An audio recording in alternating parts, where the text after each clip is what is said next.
Welcome back to the Eat More Veggies channel and happy Wednesday. Yes, happy Wednesday. Hope all is well. Hope everyone is doing great. Today is Wednesday. Of course, it's the day before the big day, one of the big days, Thanksgiving. And I'm here, right? I'm here to answer any questions that you have, any questions pertaining to having a more plant-based meal this holiday season, right? So please join me at the chef's table.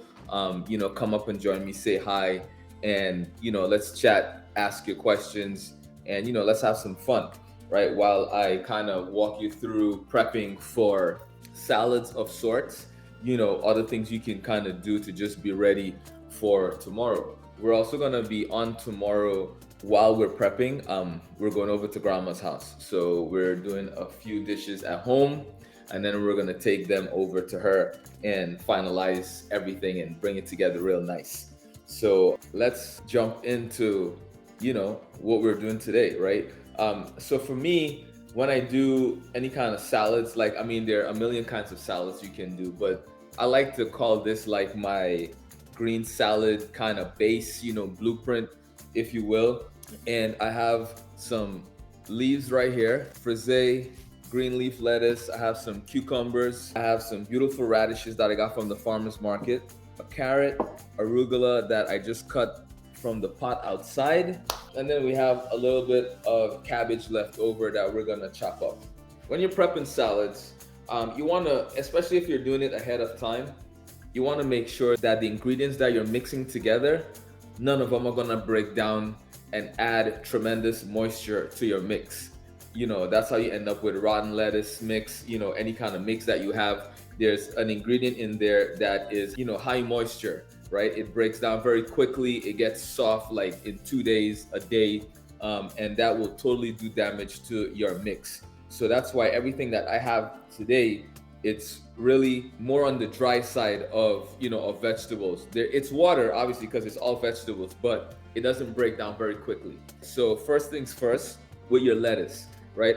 You can cut this however way you want. You can rip it with your hands, no big deal.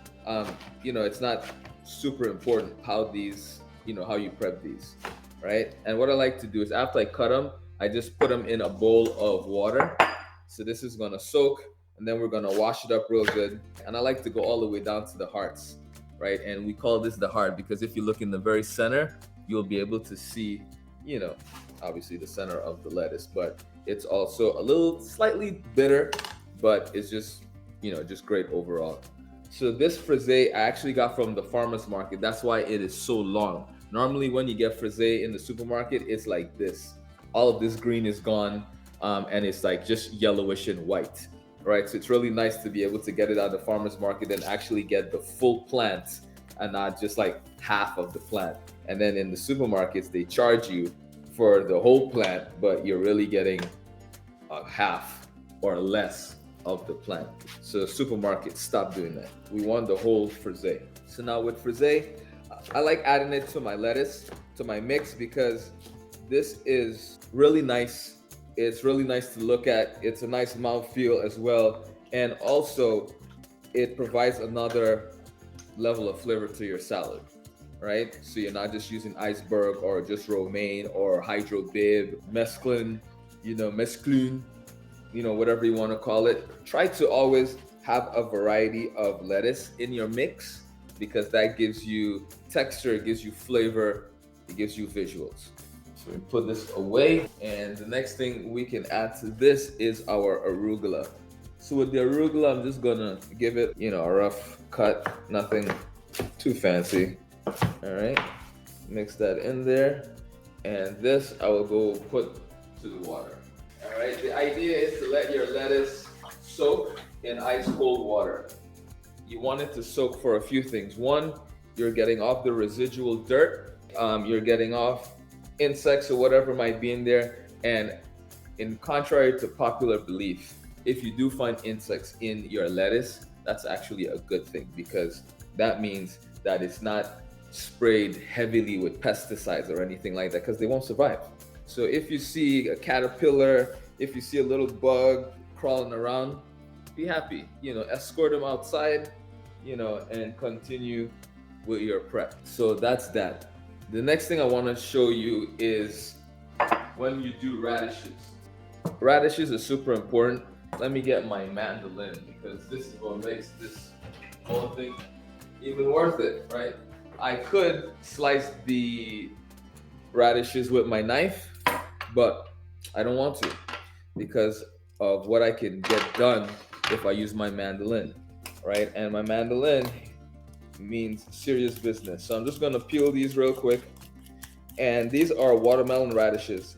So depending on the style and the type you get, you might need to peel it a little bit extra just to get rid of that first initial green layer of skin on the well, not skin but flesh under the skin. But once you get rid of that, you'll see a pinkish white color. And a little green is totally fine. It's not a big deal. It doesn't taste bitter or anything like that. And bitter radish is fine too. Like the black ones, they can be bitter sometimes, but peppery, but delicious nevertheless. With your radishes, sometimes they'll get really soft in the refrigerator, and that's okay if they do. All right, as long as you peel them, slice them up, and you put them in some ice water, they'll be back and perky. They'll have some bite to it, and it'll be awesome. All right, so let me just trim this because this one split while it was growing. See, it's like, yeah.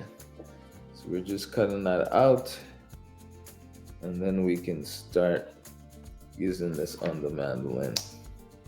All right, now you want to make sure you pay attention while you're doing this with your mandolin because this equipment right here will take your fingers off, a piece of your finger anyway.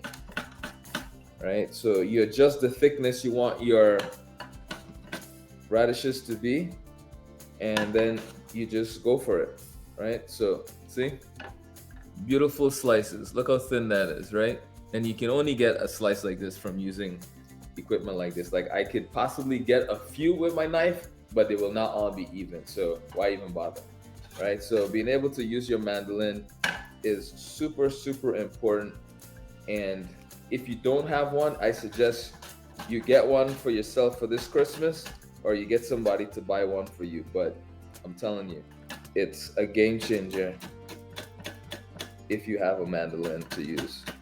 All right, I love this so much. I have a backup one ready to go when this one decides to get too dull, right? And this one I've had probably going on 5-6 years, and I haven't had to sharpen it or replace it yet. Like the blade is still pretty sharp, which you saw. Right, look at these beautiful cuts, right? Nice and thin, right? So we just let this sit in water, right? Actually, let's get some ice for it. The colder the water, the better for the radishes. Awesome. All right, that's done. Let's clean up this mess of radish peels, right? So for anyone just joining, please, if you have any questions, hit me up in the chat in the Ask the Chef box, or you can just join me at the chef's table and you can ask your questions that way. And remember to click on the follow button so you're not missing any of this content we put out every week. Now, let's peel our carrot. I love this peeler.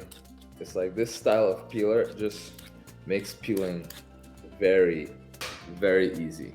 All right, yep. Okay, let's trim that off,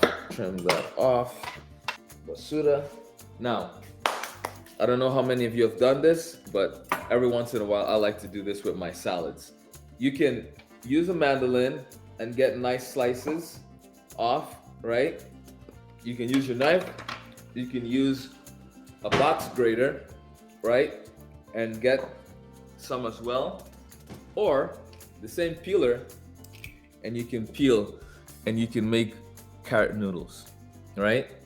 And you can do that, and as you're doing it, you just keep rotating your carrot so you don't end up with really big noodles, right? You keep peeling your carrot and you keep turning it.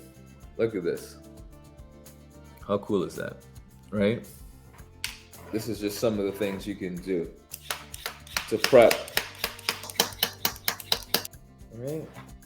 So we have our carrots. We'll put that to the side. Now, cucumbers, I brought it out because you can slice it up, keep it in a separate container with some paper towel to keep it extra dry until you need it, and then you can combine it. If I'm gonna do the salad today and serve it today, then I'll prep and add the cucumbers.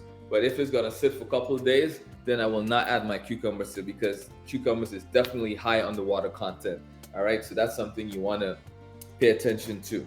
So while our radishes are soaking, we got our lettuce soaking, we can cut our cabbage too. Now I'm gonna cut off a piece of this so it can fit onto my mandolin, right? You can use your mandolin just like I showed you with the radishes, and you can get nice even slices just like if you bought coleslaw mix. It's like the same kind of cut, or you can use your knife. You know, it's totally up to you, right? When it gets down low and you don't think your hands can handle it because you don't want to cut yourself, right? Just stop and then just use your knife to finish the rest. There's no shame in my game, you know what I'm saying? No, I'm just kidding. But seriously, like, you don't want to take a chance.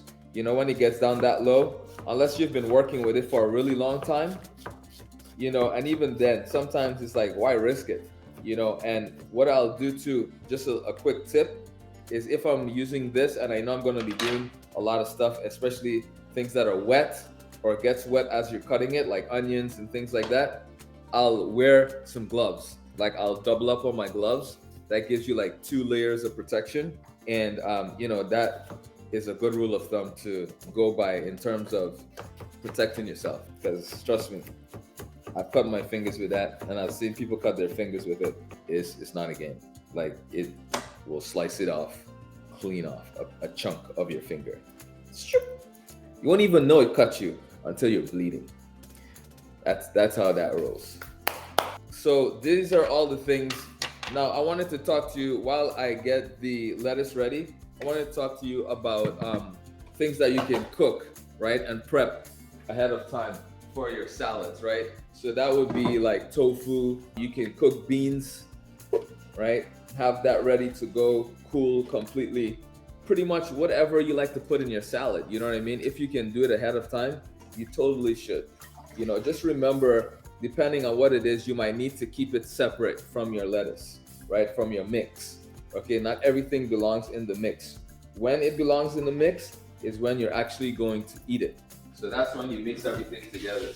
And even if you're eating it today, I won't mix it now if I'm eating it in 4 or 5 hours or something like that, right? You have to be very careful with the timing because that really plays an important part in all of this. So this is my salad spinner.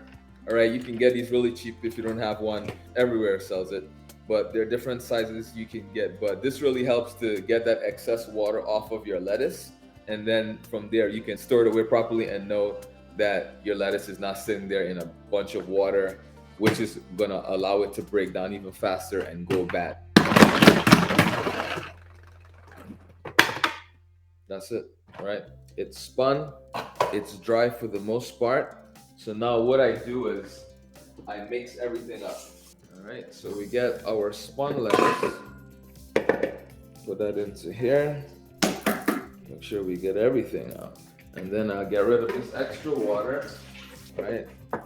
And into that, I add my beautifully crisp radishes. I'm telling you, that ice water, it does wonders for your veggies. It literally brings them back to life in the most amazing way.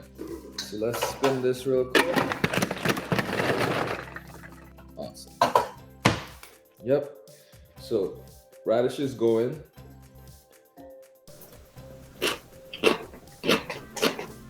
Yummy. Slightly bitter, touch of sweetness. I love radishes. All right, so you see, this is what we're looking at. Looks pretty already. All right, so right into here, we'll add our cabbage, and then we add our beautiful carrot ribbons. Now, I love onions in my salad, but I'm not gonna add any now. So like cucumbers, I'll do that later and I'll add it later on. But this is literally done, right? And look how that looks. How pretty does that look, right? And the cool thing about this now is how do we store it properly, right? So all this work that we just did, doesn't go to waste. So I'll take either a big plastic container, glass container, or a Ziploc bag, depending if I have to take it with me or whatever the case may be. And I'll put my lettuce in like this. Right, put my mix in. When you do this, you don't have to go to the store and buy lettuce mix.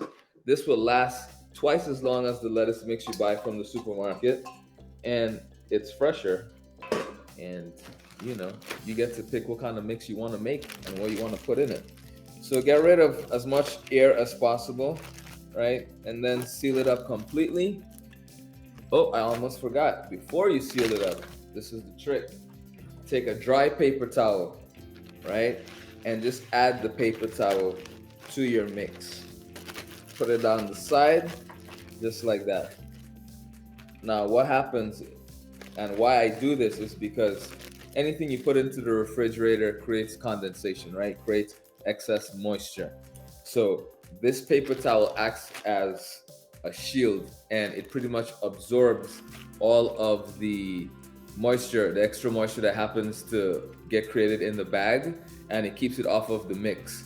And that in turn allows your mix to last twice as long. All right, so that simple trick of making sure it's really nice and dry, spinning it, and then adding the paper towel inside, I'm telling you, your mix is gonna last way longer. And I do this when I buy spinach from the supermarket, or if I do end up buying a mix from the supermarket, I'll open up the clamshell and I'll put paper towel right on the top of it, and that allows me to keep it, and it lasts much longer in the refrigerator. So that's kind of it, ladies and gentlemen. Really easy to prep for salads, and you're using your own ingredients. The other thing I would do is I would toast off my pumpkin seeds now, or my sunflower seeds, whatever nuts I wanted to use or seeds. I would get that going, season it up real nice, bake that in the oven. So we have that, because that will last for a couple, weeks. Once you roast it and you keep it in a dry sealed container, that'll be good to go. Season that up with some smoky salt, those kind of flavors, or whatever you want. Maple, you can do chili and maple. The flavors are endless, honestly. But there's a lot you can prep ahead of, and then just kind of bring everything together. Even the dressing, right? Dressings you can totally make ahead of time.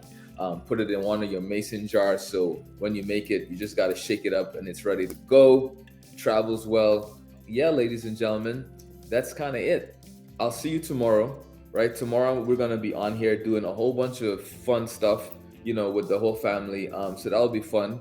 I hope to see you there, and make sure you join us at the chef's table. This way we can talk and answer any questions you might have. For my kids, myself, or my wife, we'll all be in the kitchen throwing down tomorrow. So it's going to be a fun family affair. So definitely make sure that you check that out. It'll be the next stream we do. Cheers. Happy holidays if you are celebrating. I hope you find some joy. And until tomorrow, I wish you an amazing rest of the day. And for my people watching the replay, thank you. I'll see you later.